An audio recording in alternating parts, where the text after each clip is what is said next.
Hello అండి. Welcome to my channel. ఈరోజు వీడియోలో అయితే పొండు మిర్చి పచ్చడిని సంవత్సరం రోజులు నిల్వ చేసుకోవడానికి పక్కా కొలతలతో ఎలా తయారు చేసుకోవాలనేది ఈ వీడియోలో చూపిస్తానండి. సో ప్లీజ్ ఎవరైతే ఛానల్‌ని ఫస్ట్ టైం చూస్తున్నారో ఛానల్‌ని అయితే సబ్స్క్రైబ్ చేసుకోండి. సో ఇదైతే నేను ఒక షార్ట్ వీడియో పెట్టాను. ఏదైతే మంచిగా వ్యూస్ వచ్చాయి. పైగా నాకు తెలిసిన వాళ్ళు చాలామంది అయితే అడిగారు ఎలా చేశారో ఫుల్ వీడియో పెట్టండి అనేసి. సో వాళ్ళందరి కోసం అలాగే మీ అందరి కోసం అయితే ఈ వీడియో పెడుతున్నానండి. సో నేను ఇక్కడైతే పండు మిర్చి ఒక హాఫ్ కేజీ వరకు తీసుకున్నాను. సో అవన్నీ మార్కెట్ నుంచి తీసుకొస్తాం కదా, వాటిని అయితే నీట్గా మనం వాష్ చేసుకోవాలండి.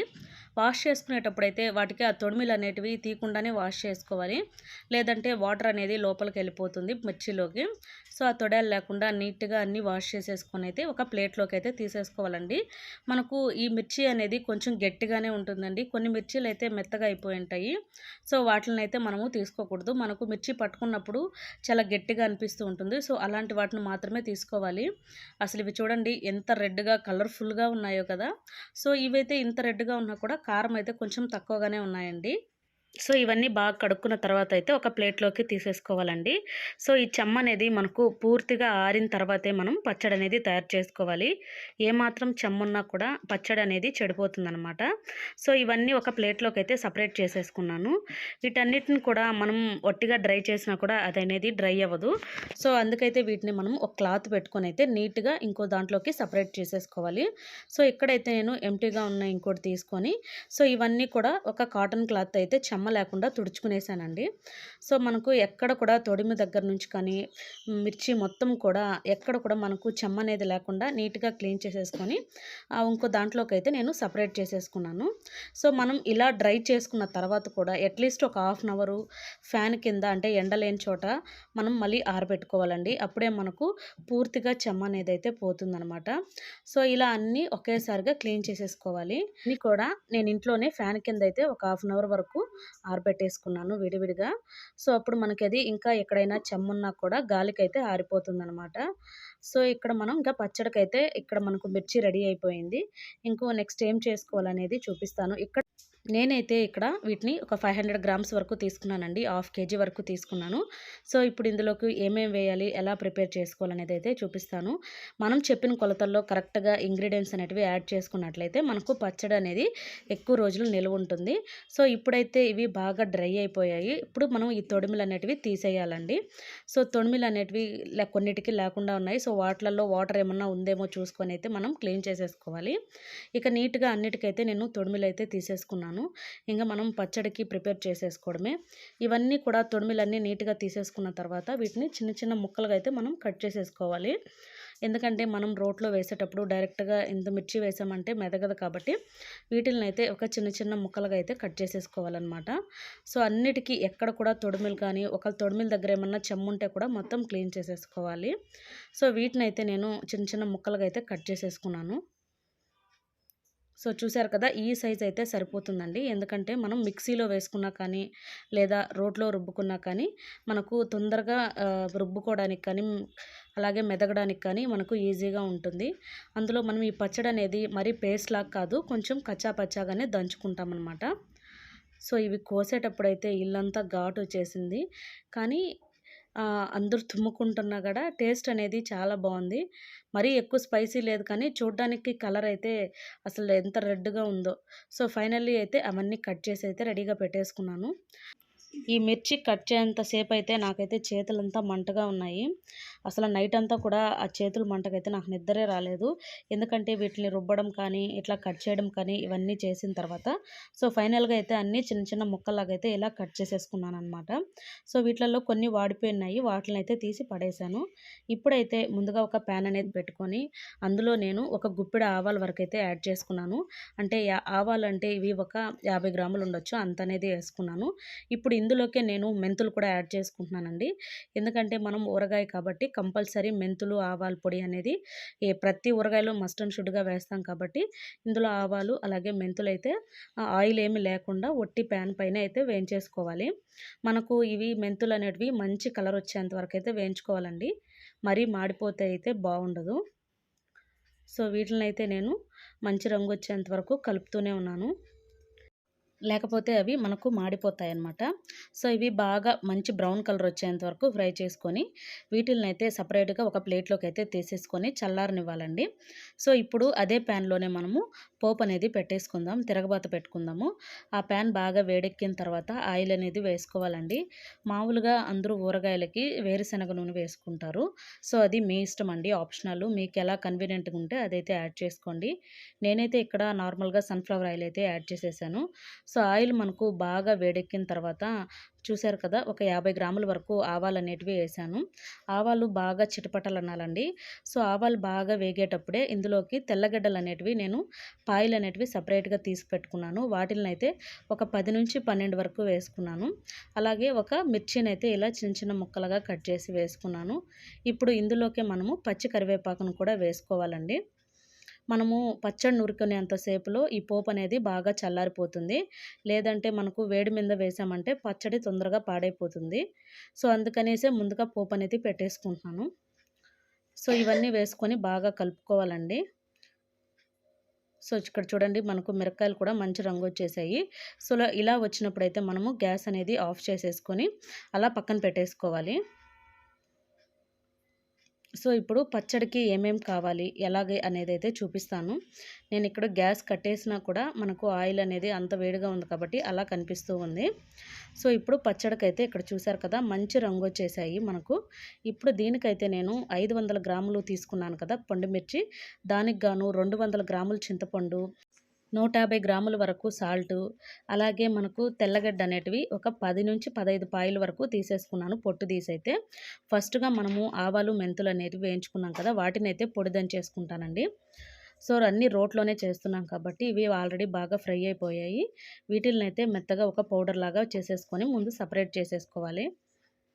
ఇవి పచ్చడికి మనం లాస్ట్‌లో వేస్తాము. ప్రతి ఊరగాయలో కూడా ఇది మస్ట్ అండ్ షుడ్‌గా వేసుకుంటే మనకు ఆ పచ్చడి, ఊరగాయ టేస్ట్ అనేది చాలా బావుంటుంది. సో, చూసారు కదా! మనకైతే అది బాగానే మెదుగుతుంది. దంచుకుంటూ ఉన్నాను. సో, ఇవి మనకు బాగా వేగిన తర్వాత వీటిలనైతే ఒక ప్లేట్‌లోకి తీసేసుకోవాలి.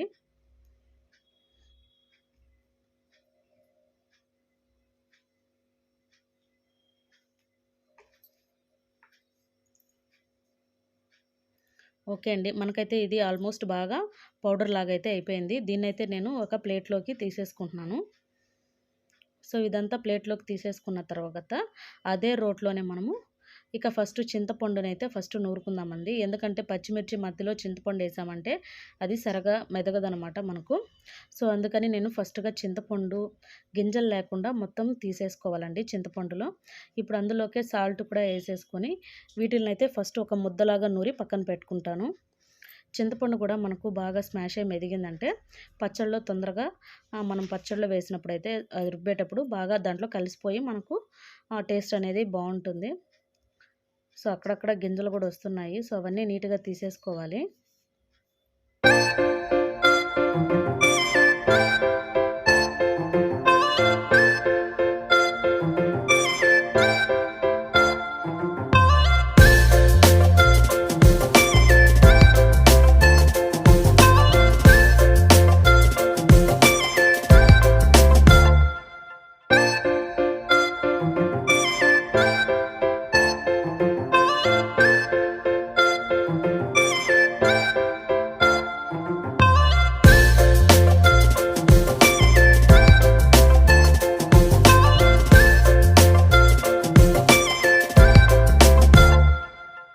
ఇలా చింతపండు, సాల్ట్ దంచేటప్పుడైతే నాకు చిన్నప్పుడు విషయాలైతే కొన్ని గుర్తొచ్చాయి. చిన్నప్పుడు మనం చింతపండు, సాల్టు, జీలకర్ర ఇవన్నీ వేసుకొని జామాకులో వేసుకొని తినేవాళ్ళం కదా! సో, ఆ రోజైతే గుర్తొచ్చింది. ఇది తింటే కూడా ఆ టేస్టే ఉందనమాట. సో, దీన్నైతే మనం ఇలా మెత్తగా రుద్దుకొని పక్కనైతే తీసి పెట్టేసుకోవాలి. సో, ఇప్పుడైతే మనకు చింతపండు అనేది మెత్తగా రుబ్బుకున్నాం కదా! దాన్నైతే తీసి సెపరేట్‌గా పెట్టేసుకున్నాను. ఇక్కడ చిన్న ఇసుకలాగుంటే అవన్నీ కూడా తీసేసానండి. సో, ఇప్పుడు ఇందులోకైతే ఫస్ట్ మనము ఈ పండు మిర్చినేసి రుద్దుకోవాలి. అన్నీ ఒక్కసారిగా రుద్దుకోలేము కాబట్టి కొద్దిగా వేసైతే మనం రుబ్బుకోవాలండి. ఇది మామూలుగా రుబ్బు రోలైతే ఇంకా మనకు తొందరగా మెగుతుంది. ఇది దంపుడు రోలు కాబట్టి కొద్దిగా టైం పట్టింది. ఇవి అందులో తెచ్చి కూడా ఒక రోజు అయింది కాబట్టి లైట్‌గా వాడున్నాయన్నమాట. మరీ లైట్‌గా. సో, ఇవి దంచడానికి కూడా నాకు కొద్దిగా టైం పట్టింది. ఇవి వేసేటప్పుడు కళ్ళల్లో పడ్డము, కారము అలాగా కొన్ని సమస్యలైతే నేను ఎదురయ్యాను. సో, బెటర్ ఆప్షన్ రోలు ఉన్నవాళ్ళు రోట్లో చేసుకుంటే ఇంకా మనకు టేస్ట్ బావుంటుంది. లేదు అనుకుంటే మిక్సీకైతే వేసేసుకోవాలండి. మిక్సీకైతే కూడా ముందుగా చింతపండు, ఉప్పు అనేది మనము పౌడర్ లాగా చేసుకొని పక్కన పెట్టేసుకొని, తర్వాత ఈ మిర్చి అనేది వేసుకొని మిక్సీలోనే మనకు కొంచెం పచ్చాగా అంటే మరీ పేస్ట్‌లాగా కాకుండా మరీ తొక్కు తొక్కుగా లేకుండా అయితే దంచేసుకోవాలి.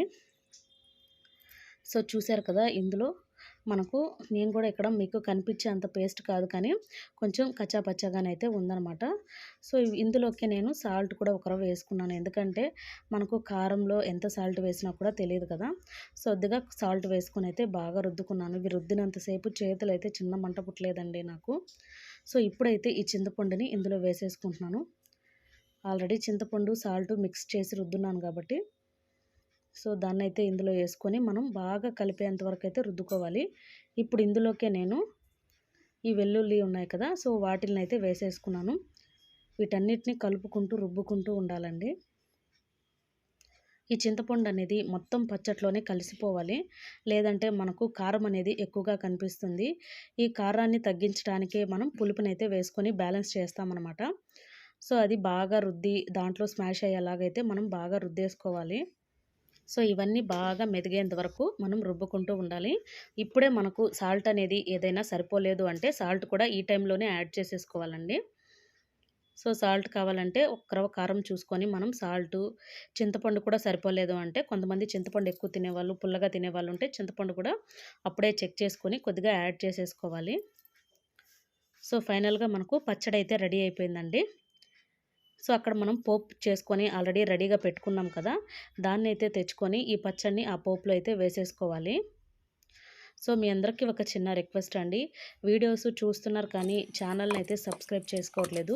ప్లీజ్ మీ అందరూ సబ్స్క్రైబ్ చేసుకుంటేనే నేను మరిన్ని వీడియోస్ అనేటివి పెట్టగలననమాట. సో, నా ఛానల్‌ని ఫస్ట్ టైం చూసేవాళ్ళు ప్లీజ్ ఛానల్‌ని అయితే సబ్స్క్రైబ్ చేసుకోండి. అలాగే వీడియో నచ్చితే తప్పకుండా ఒక లైక్ చేయండి. సో, ఇక్కడ ఆయిల్ మనకు చల్లారిందా లేదనేది అయితే చెక్ చేశాను. మనకు ఆయిల్ కూడా బాగా చల్లారిపోయింది. సో, బాగా చల్లారిన తర్వాతే నేను ఈ పచ్చడి అనేది అందులో వేస్తున్నాననమాట. సో, ఇలా చేత్తో తీసి వేయడం వల్ల నాకు చెయ్యంతా బాగా మంట పుట్టిందైతే ఖచ్చితంగా చెప్పగలను. మీరైతే స్పూన్ యూస్ చేసుకోండి. ఇది నా సజెషన్ మాత్రమే. సో, ఇదంతా కూడా అందులో వేసేసుకొని మనం నీట్‌గా అయితే ఆ ఆయిల్‌లోని పచ్చడంతా కలిసేలాగైతే కలిపేసుకోవాలండి. సో, చూసారు కదా ఎంత పచ్చడైతే వచ్చిందో అండ్ చాలా టేస్టీగా ఉంది. ఇంకొక విషయం ఏంటంటే అసలు చూడటానికి అంత రెడ్‌గా ఉన్న అన్నంలో కలుపుకుంటే అయితే అస్సలు కారం లేదు. అంత టేస్టీగా అసలు మనకు బయట దొరుకుతాయి కదా! రాజమండ్రి ఊరగాయలనేసి.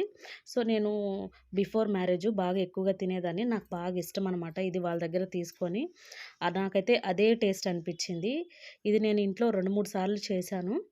బట్ ఈసారి మాత్రం చాలా బాగా కుదిరింది. ఎప్పుడు మిక్సీకే వేసుకునేదాన్ని. ఈసారి రోట్లో వేశాను కాబట్టి కాబోలు అంత టేస్ట్ వచ్చింది. సో, ఫైనల్‌గా అయితే మనకు పండు మిర్చి ఊరగాయ అనేది పచ్చడి ఆర్ ఊరగాయ రెడీ అయిపోయింది. దీన్ని ఒక జాడీలోకి తీసి పెట్టుకున్నట్లయితే మనకు సంవత్సరం వరకు కూడా నిల్వ ఉంటుందండి. సో, ఇదండి వీడియో. ఇలాంటి మరిన్ని వీడియోస్ కోసం ఛానల్‌ని సబ్స్క్రైబ్ చేయండి. అలాగే లైక్ చేయండి, కామెంట్ చేయండి, షేర్ చేయండి. Thank you for watching.